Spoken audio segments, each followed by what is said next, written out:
भाजपा का washing powder Cola चोर से लेकर आज वो उनके प्रत्याशी हैं। अभी संदीप गर्ग जी हैं, आप देख लेना थोड़े दिनों बाद संदीप गर्ग जी भी क्लीन चिट होंगे। जिनके ऊपर आरोप थे ईडी के, सीबीआई के, मनी लॉन्ड्रिंग के, जैसे ही वो भाजपा में शामिल होते हैं वो बिल्कुल साफ सुथरे होकर बाहर निकलते हैं। बीजेपी आपको 60 रुपए पेट्रोल पर घेर लेती थी, आप 100 रुपए पेट्रोल डीजल पर भी आप बीजेपी को नहीं घेर पाए। ये पार्टी कांग्रेस इस तरीके की पार्टी नहीं है कि किसी की कनपटी पर बंदूक रखकर आप चुनाव लड़ाएं। सक्षम है तो सांसद क्यों भाग रहे हैं आपके पार्टी छोड़कर? भाजपा के पास ना तो नेता है ना कार्यकर्ता है, सिर्फ अब किराए के लोग बुलाकर अपनी पार्टी से चुनाव लड़वाना चाह रहे हैं। इस जीत कैसे जाते हैं हर चुनाव में बीजेपी? आप कह रहे हैं नेता नहीं है, कार्यकर्ता नहीं। एक तरफ जहां मौसम का पारा चढ़ने लगा है तो वहीं राजनीतिक पारा इन दिनों चरम पर है। भाजपा ने जहां पर 150 से ज़्यादा सीटों पर अपने उम्मीदवार घोषित कर दिए हैं, हरियाणा की 10 सीटें भी उनमें शामिल है, लेकिन कांग्रेस अभी तक एक भी उम्मीदवार का ऐलान अभी तक नहीं कर पाई है। चेतन चौहान मेरे साथ मौजूद हैं, इनसे बात करते हैं। चेतन जी, बीजेपी मैदान में है, 10 सीटें घोषित हो चुकी हैं, उम्मीदवार आ चुके हैं, कांग्रेस कहाँ खड़ी है? एक भी नाम अभी तक आप नहीं घोषित कर पाए। देखिए, सबसे पहले तो मैं एक बात कहूँगा कि भाजपा में ने जो 10 उम्मीदवार उतारे हैं उसमें से 6 तो हमारे ही परिवार से लेकर गए हैं, तो इसलिए हमें समय इसलिए भी नहीं लग रहा कि भाई हमारे ले गए। परंतु मैं ये बात कहूँगा कि हमारी पार्टी के अंदर एक चुनाव के अंदर जब हम किसी प्रत्याशी को चुनते हैं तो उनकी एक प्रक्रिया हमारी पार्टी फॉलो करती है, और वो प्रक्रिया का अभी चयन चल रहा है। स्क्रीनिंग कमेटी की कई बैठकें हो चुकी हैं और जल्द ही हमारी सेंट्रल इलेक्शन कमेटी की जो मीटिंग है वो होगी, और केंद्र नेतृत्व बहुत जल्द हरियाणा की 10 की 10 सीटों के ऊपर उम्मीदवार उतारने की हमारी प्रक्रिया पूरी हो जाएगी। क्या देरी नहीं हो रही? क्योंकि बहुत बड़ा लोकसभा का इलाका होता है, 9 तकरीबन विधानसभा होती हैं एक लोकसभा में, तो क्या देरी नहीं हो रही? कवर कर पाएंगे आपके प्रत्याशी? देखिए, कांग्रेस पार्टी कोई आज पहली बार चुनाव मैदान में नहीं है। आज से पहले जब से देश आज़ाद हुआ है, कांग्रेस पार्टी एक वाहिद एक ऐसी पार्टी है जो हर चुनाव के अंदर अपने प्रत्याशियों को उतारते भी आई है, चुनाव लड़ती भी आई है और चुनाव जीतती भी आई है। इसलिए देर जो आपने बात कही है, कांग्रेस पार्टी को तजुर्बा है, कांग्रेस पार्टी के प्रत्याशियों को तजुर्बा है। जैसे ही चुनाव में उतरेगी पार्टी निचले स्तर पर, वैसे भी चुनाव की तैयारियां तकरीबन पूरी कर चुकी हैं, और जैसे ही प्रत्याशियों की घोषणा होगी तुरंत उस चुनाव प्रक्रिया में हम सबसे आगे आपको दौड़ में दिखेंगे। पिछली बारी चुनाव में सारे महारथी चुनाव लड़े थे, बड़े नेता भी लड़े थे, इस बार कन्नी काट रहे हैं सारे बड़े नेता। क्या डर है हार का? देखिए, ये एक भ्रम है। मैं इसको एक बात कहूँगा कि ये एक भ्रम है कि हमारे बड़े नेता कन्नी काट रहे हैं। इस तरीके की कोई बात नहीं है। आप सूची आने दीजिए, जहाँ जिस नेता की ज़रूरत होगी, जहाँ जो नेता चुनाव निकालने की क्षमता रखता होगा, उसको, चाहे वो बड़ा हो, चाहे वो आम कार्यकर्ता हो, चाहे वो इलाके की आवाज़ हो, उसको कांग्रेस पार्टी इस बार चुनाव में उतारेगी। कुमारी सैलजा कह चुकी हैं वो विधानसभा चुनाव लड़ने की इच्छुक हैं, भूपेंद्र हुड्डा कह रहे हैं वो विपक्ष के नेता हैं, वो नहीं लड़ेंगे। इसके अलावा भी और बड़े नाम हैं, सभी कन्नी काटते नजर आ रहे हैं। क्या हार नजर आ रही है कांग्रेस को? नहीं, देखिए, ये उनकी एक व्यक्तिगत राय हो सकती है। आपने अगर हुड्डा साहब का भी ध्यान से बयान देखा हो, अगर शैलजा जी का भी ध्यान से बयान सुना हो, तो उन्होंने एक बात अपनी व्यक्तिगत राय रखी है कि मेरी इच्छा है कि मैं विधानसभा चुनाव लड़ूं, परंतु अगर मुझे पार्टी के हित के लिए चुनाव लड़ने के लिए कहा गया तो मैं लड़ूंगी। तो इसलिए इस तरीके का अनुशासन केवल कांग्रेस पार्टी के अंदर है। आज भाजपा की तरह नहीं, जहाँ लोग टिकट लेने के बाद उनके टिकट वापस किए जा रहे हैं। यहाँ पहले आदमी की आज़ादी है, पारदर्शिता है, पहले उससे पूछा जाता है, ना कि थोपा जाता है। ये पार्टी, कांग्रेस, इस तरीके की पार्टी नहीं है कि किसी की कनपटी पर बंदूक रखकर आप चुनाव लड़ाएं। अभी कुरुक्षेत्र के अंदर इतना बड़ा नवीन जिंदल जी के साफ पता लग रहा है, पूरा देश देख रहा है कि किस तरीके से उनको ब्लैकमेल करके आज चुनाव लड़ाया जा रहा है। ये भाजपा की हमेशा से ये एक तरीका रहा है, डरा धमका कर लोगों को चुनाव लड़ाने का। कांग्रेस पार्टी में जब जिस नेता की ज़रूरत होगी वो चुनाव लड़ने के लिए स्वयं आगे आ जाए। पहले कोयला चोर बोला गया, तो क्या वॉशिंग मशीन में वो धुल जाएंगे? बिल्कुल, भाजपा का वॉशिंग पाउडर कोई आज पहली बार काम थोड़ी कर रहा है। भाजपा का वॉशिंग पाउडर कोला चोर से लेकर आज वो उनके प्रत्याशी हैं। अभी संदीप गर्ग जी हैं, आप देख लेना थोड़े दिनों बाद संदीप गर्ग जी भी क्लीन चिट होंगे। हर जगह आप किसी प्रदेश को उठा ले, हरियाणा क्या, आप कन्याकुमारी से लेके कश्मीर तक चले जाइए, जहाँ जहाँ इन्होंने जिनके ऊपर आरोप थे ईडी के, सीबीआई के, मनी लॉन्ड्रिंग के, जैसे ही वो भाजपा में शामिल होते हैं वो बिल्कुल साफ सुथरे होकर बाहर निकलते हैं। जो घटनाक्रम हरियाणा में पूरा हुआ, 3 तलाक हुआ एक दो पार्टियों का, तो अब दोबारा लग रहा है, अजय चौटाला का बयान आया है, वो कह रहे हैं हमारा कोई मतभेद नहीं है, दोबारा भी गठबंधन हो सकता है। वो कह रहे हैं कि ईडी का प्रयोग पहले कांग्रेस सीबीआई का प्रयोग करती थी और अब ईडी का प्रयोग बीजेपी कर रही है। देखिए, मैं एक बात कहूं कि ये बात कांग्रेस पार्टी आज की नहीं, जब से भाजपा और जजपा का गठबंधन हुआ तब से सदन में भी और लोगों के बीच में भी ये बात हम उठाते आए हैं कि ये आपस का एक गठबंधन है। और जब इनका गठबंधन तोड़ने वाली जो नौटंकी इन्होंने करी वो केवल नौटंकी थी, हरियाणा प्रदेश के जनता को सिर्फ एक दिखाने का ड्रामेबाजी करी, जबकि आज भी उनका गठबंधन आपस में उसी तरीके से कायम है। और उसकी पुष्टि ये जो बयान अजय सिंह चौटाला जी का आया ये स्वयं कर देता है कि उनका कोई मतभेद नहीं है।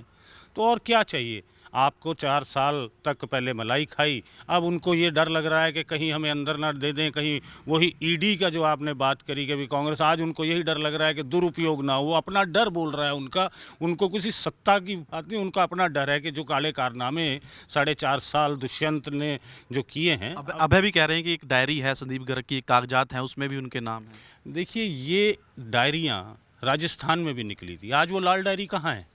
कोई बताए? आज तो सरकार उनकी है, अब वो लाल डायरी क्यों नहीं बताई जा रही? उस लाल डायरी में किसके नाम है देश जानना चाहता है, राजस्थान की जनता जानना चाहती है। उस वक्त तो लाल डायरी के लिए आपने पूरे देश के अंदर कह दिया इस लाल डायरी का अगर खुलासा हो गया तो बहुत बड़ा भूचाल आ जाएगा, परंतु आज वो लाल डायरी गायब है।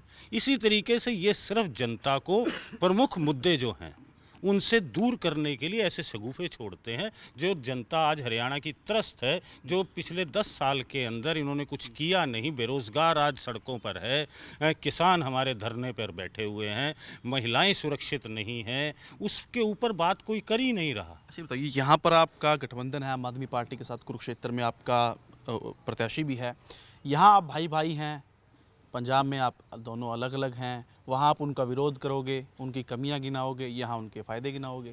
नहीं, देखिए, एक इंडिया गठबंधन हमारे पूरे बहुत सारे घटक दलों ने मिलकर एक इंडिया गठबंधन बनाया और उसके अंदर जिस आदमी की जितनी जितनी उपयोगिता जिस प्रदेश के अंदर थी उस हिसाब से उसको उस गठबंधन में उतना उतना उसको हम शेयर दे रहे हैं।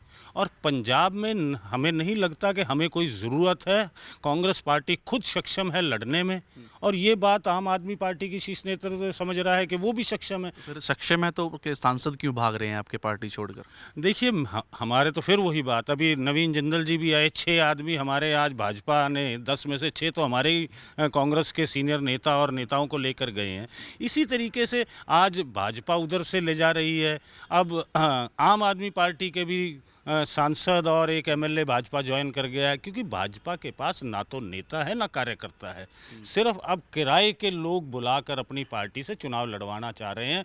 पंजाब के अंदर तो इनके पास 13 प्रत्याशी भी नहीं है। तो इस जीत कैसे जाते हैं हर चुनाव में बीजेपी? आप कह रहे हैं नेता नहीं है, कार्यकर्ता नहीं है। देखिए, आज हालात ऐसे हैं कि पिछले चुनावों में हर आदमी को पता है कि इन्होंने जो झूठे वायदे ये करते हैं वो आज आपके लिए पहले 2 करोड़ की बात करी नौकरियों की, 15 लाख रुपए की बात करी खातों में आने की, पता नहीं कितने वायदे किए कि हवाई चप्पल वाला हवाई जहाज़ में सैर करेगा। इस तरीके के शगुफे इन्होंने छोड़े और जनता हिंदुस्तान की भ्रमित हुई और इन्होंने इनको एक मौका दिया, परंतु आज इनकी पोल खुल चुकी है। आज मोदी की गारंटी खाली। एक बात बताइए, बीजेपी आपको 60 रुपये पेट्रोल पर घेर लेती थी, आप 100 रुपये पेट्रोल डीजल पर भी आप बीजेपी को नहीं घेर पाए। नहीं, देखिए, मैं आपको फिर एक बात कहूँगा, बात यही है, आपने बड़ी अच्छी बात कही कि एक ज़माना था जब 450 का सिलेंडर भी महंगा लगता था और आज 1000 का सिलेंडर हमने कर दिया और हमारी गृहिणियाँ और हमारा घर का जो बजट है वो टोटल बिगड़ा हुआ है। आज सिर्फ रोटी रोज़ी की लड़ाई के लिए ये देश की जनता सुबह से लेके रात दिन इसी काम पर लगी हुई है, परंतु हमारे ना तो प्रधानमंत्री को कुछ पड़ी है, ना इस भाजपा सरकार को कुछ पड़ी है, और ना ही हरियाणा की सरकार को, जो नायब सरकार अब नई बनी है, जो एक और ड्रामा रचा गया है पहली बार, अब उसको भी कुछ कोई लेन देन नहीं है कि सरकार हरियाणा की जनता के साथ क्या हो रहा है।